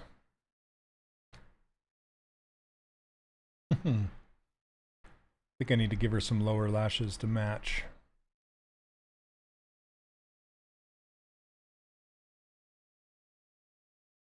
I'm excited my friend Michael DeFeo is going to be at the summit this year.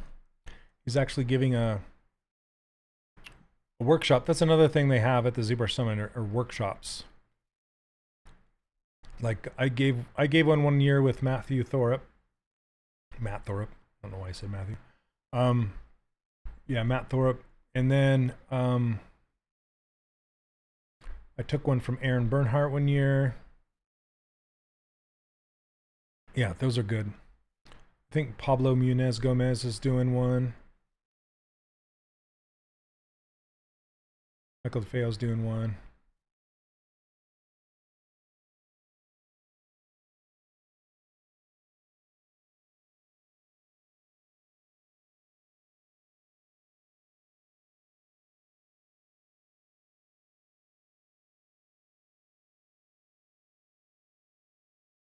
Okay, I'm seeing that I think the eyes are too far apart now.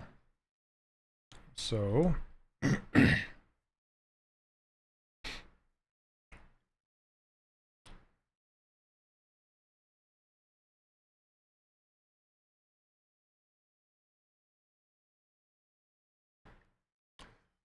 Powerpuff Girls, a good example of a cartoon character performing the first challenge. Yeah, absolutely. You know, the idea for the first week challenge is just to find a simple character with simple shapes, simple forms. You don't want to go full on human with lots of anatomy, lots of clothing, lots of props for your first character. You know, you just like Pokemon work, Saturday morning cartoons, even like a fish.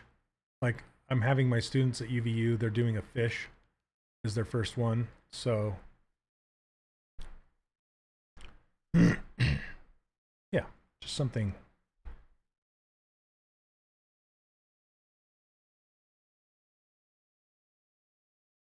Okay.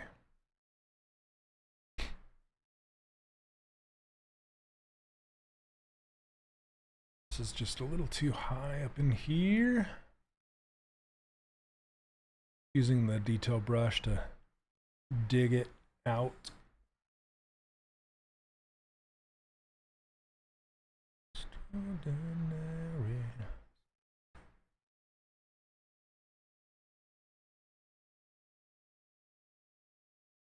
Okay.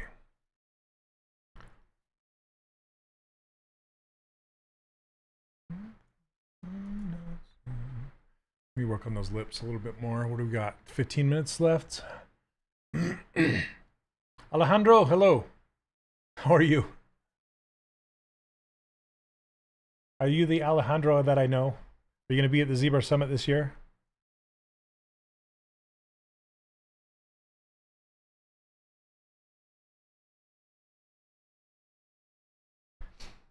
You think sculpting in perspective or orthographic mode makes a difference? A lot. So in ZBrush particularly, you want to sculpt in orthographic and then check your model in perspective.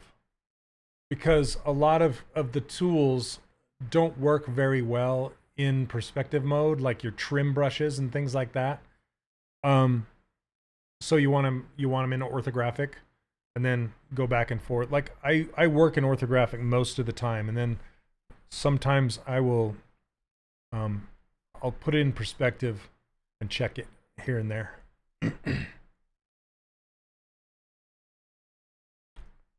Just no way, knowing. Okay.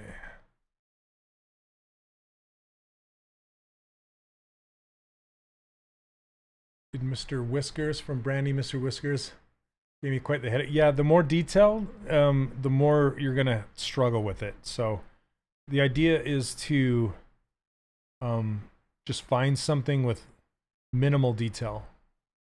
So, because the idea is you want to focus on the shapes and the proportions, and less on like just building stuff forever, you know? Yes, that awesome. No man just moved to Montreal to work for an animation company, and we're in a rush on a project. Oh goodness. Well, you can be there in spirit. I'll be thinking of you. Is Hector gonna go? Do you know?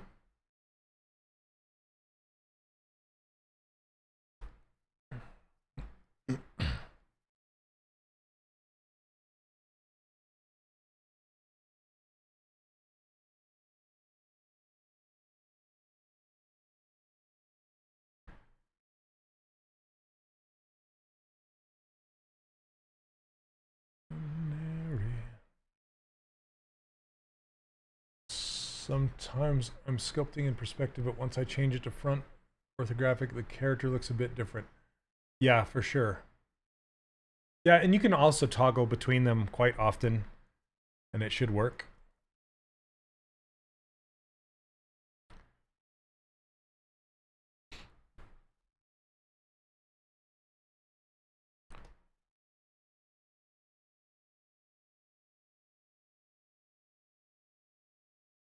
Okay. I'm feeling better about where she's headed now. Still too, I think, too wide, and that will come.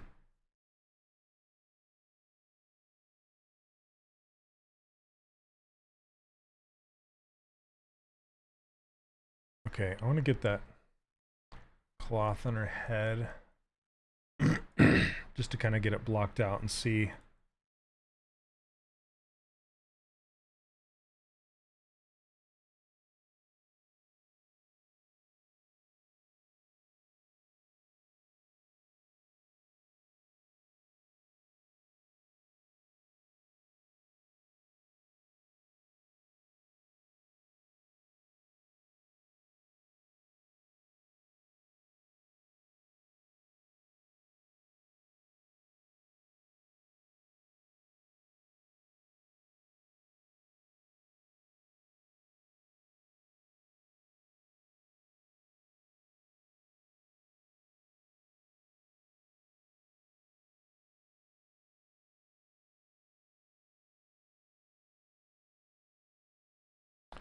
Okay, it's cutting.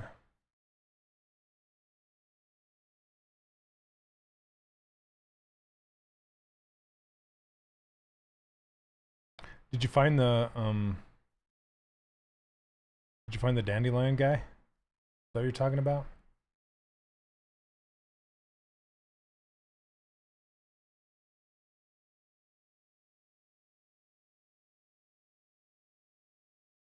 You did? Awesome. You said it's in general art. So you guys, if you're thinking about doing the sculpt off, I highly, highly recommend it. I did it, gosh, when was that? Back in, was that 2011 when I did that one? I participated live, like locally, there at Noman during the ZBrush Summit. It was the same year I did the live workshop with Matt, and he did the 2017. Okay, so not that long ago, but long ago. Let's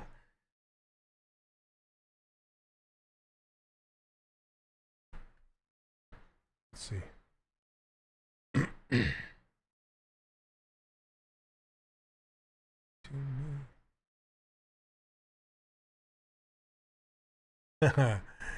Anyway, this is what I did during the ZBrush Summit. Let's open in a browser. Can I zoom in? Yeah. So this guy was a lot of fun. It was a design by my good friend Jason. He from Disney, and I had the idea for it, and then he executed it on it. Just yeah, really, really well. And I brought this picture back here and fuzzed it out, and this is like this is a nano mesh is what it's called, the little seed thing. So anyways, yeah, Jason Kim did a wonderful job on this design, and I didn't practice it beforehand. I kind of wish I should have, and it was so stressful.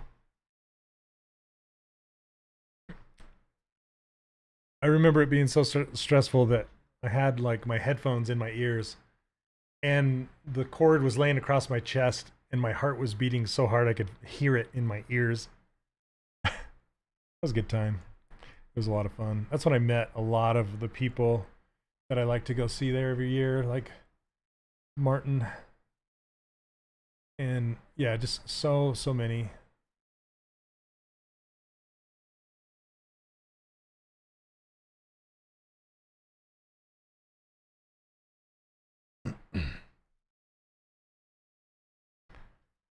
This is really tight against her head.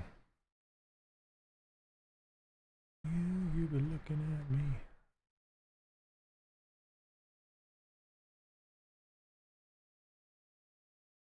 Okay, let's see.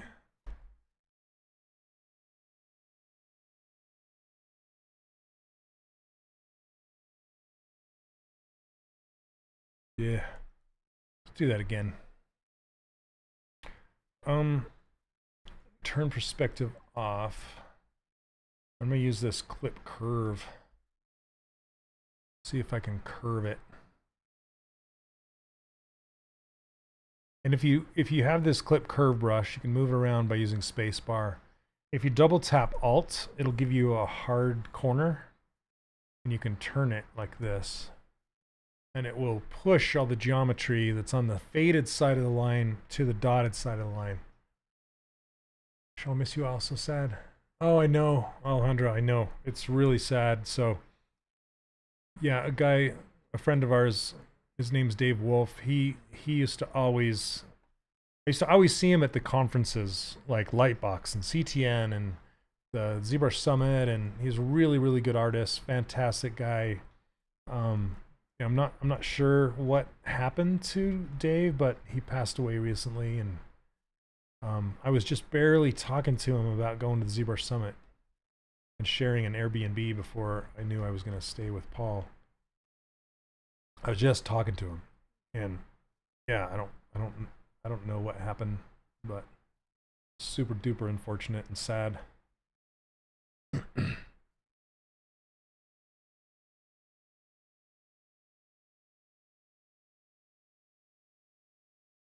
crazy, man. I'm not liking the shape of this thing at all. I'm fighting with like covering the ear up. I think I'm just going to go for the shape and then fit the ear into it. At least 2 times I met him in LA. So I've shared rooms with him before, like at different conferences. We met at the ZBrush Summit the same year that I was there with Matt Thorup. He was so funny because he's like, "Can I get a picture with you?" And then he wanted to take a picture with us facing the camera and him facing the other way, just because he thought it would be funny. That's the kind of guy Dave was. And it was funny. And that's the first introduction I ever had to him. He was from Cheesehead from Wisconsin.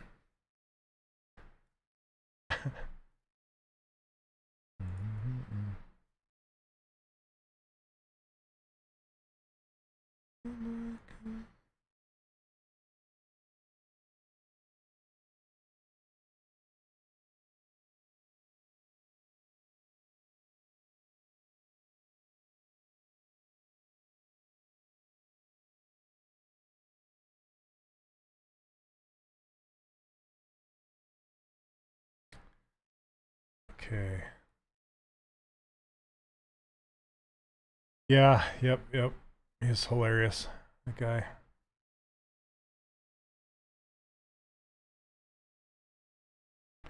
Damn it, Dave. Don't know.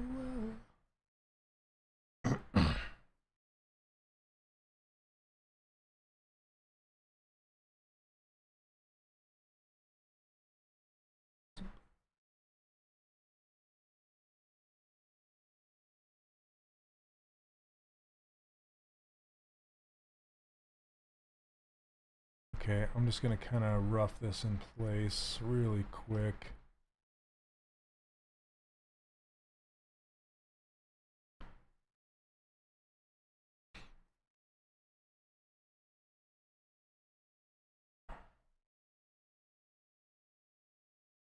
I'm going to give her some eyes too. I don't know if that's going to help or hurt at this point, but we're going to see.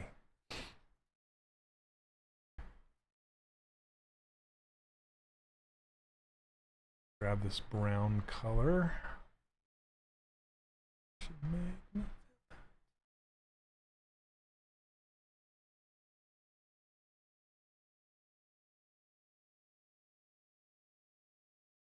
Hey Alejandro, are you still making miniatures with Hector? With his Ronin stuff? I haven't talked to Hector for a while.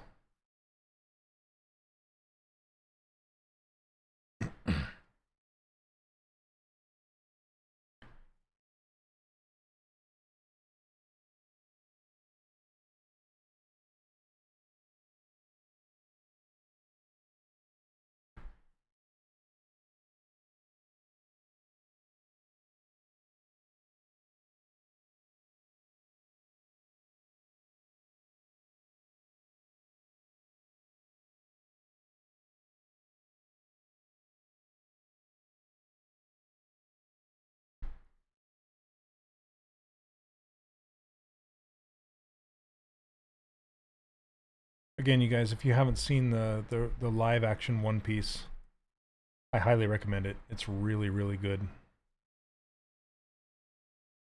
And I have to say, I love the fact that they didn't get name, highly recognizable castings, like actors and actresses to play the parts.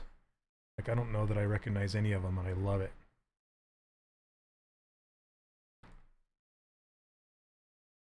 Sometimes last year I was working on animation stuff. Since then, we have been sharing some projects as freelancers. Please focus on his Patreon. Yep. Cool. Okay, I'm gonna smooth this out.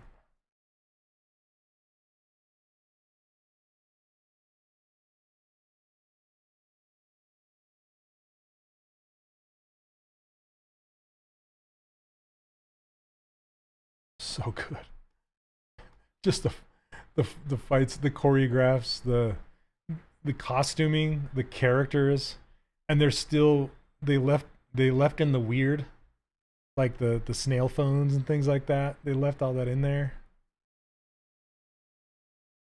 Love it.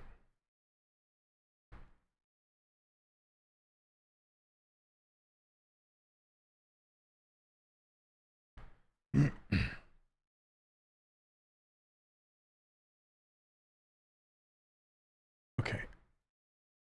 This is weird. It's because I had to pull it up so high for the underneath her eyes. Okay, I gotta fix that. Man, my throat. I apologize, guys.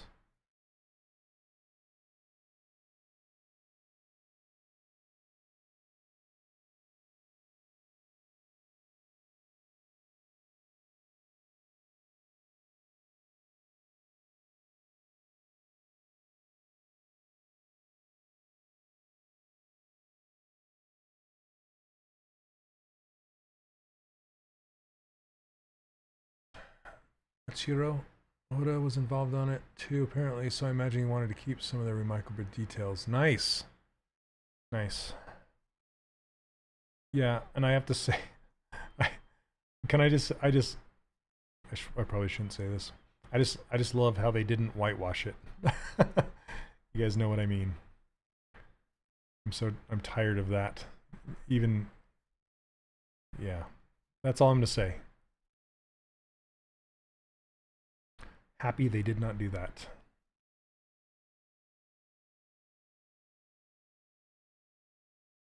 With the high quality of actors and actresses that we have these days, there's no reason for it. I can see back in the day when there just wasn't enough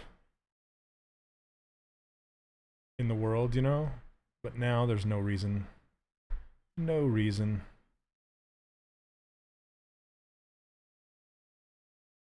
And I'm here for it.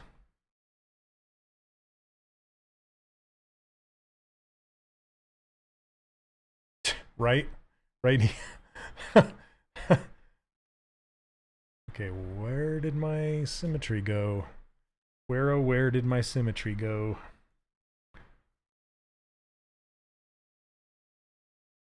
I was gonna watch that this week. Monday, kind of pumped now that I've heard someone bring it up. Yeah, I was not expecting it to be that good, which actually gives me quite high hopes for Avatar: The Last Airbender, the live action for that. I know the original creators of Avatar, well, two things happened. I guess the two writers or the two original visionaries of it, I guess they got into some kind of conflict and left the production, but I think part of the reason why they left production too is because they went to go work on more animated Avatar stuff, which Nickelodeon has made a new studio specifically to create more Avatar stuff, because it could be Netflix actually, because when they put it on Netflix, they were, it was sitting on #1 for like 14 months or something like that, and they're just like, we should probably make more Avatar stuff. They didn't realize what a sleeper hit Avatar was. So anyway, it gives me some hope that it's gonna be good. Okay, this eye is not right. I gotta fix it.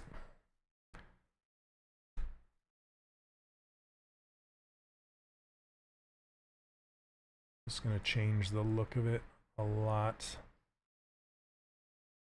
Needs to go up and like that.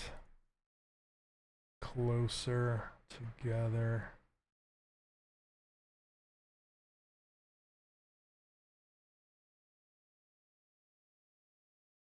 Okay, let's see.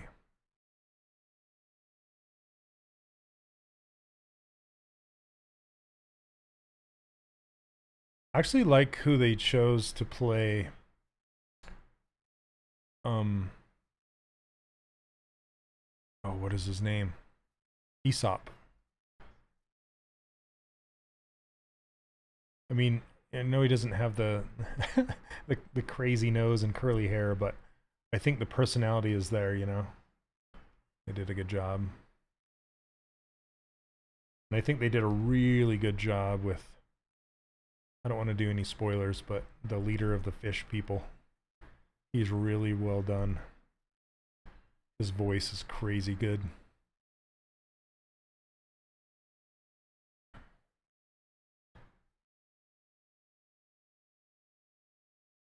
Okay, I'm going to try something unorthodox. Because I feel like her muzzle is just too squished. I want to kind of pull it out. Okay. Like holding my breath as I do it.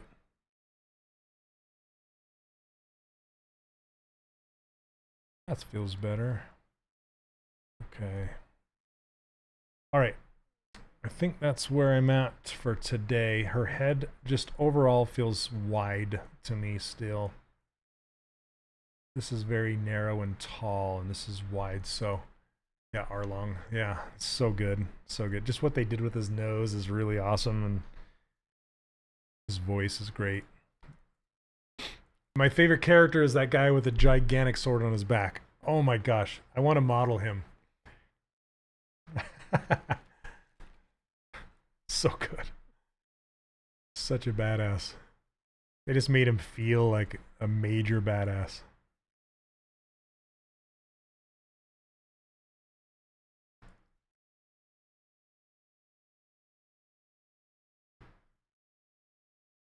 All right, you guys, I think I'm going to wrap it up right there.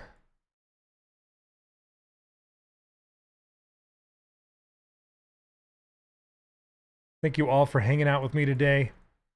As always, I give away my brushes for free over at 3dcharacterworkshop.com.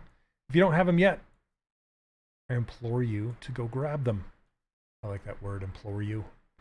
So, you can go over there and grab them. And I also teach an online course. It's called the 3D Character Workshop, where I teach how to take a character from 0 to fabulous, all the way to game character and or 3D collectible. So if you want to learn how to do that and do it professionally, you can go check that out. Also, I'm going to be opening up my accelerator program again soon.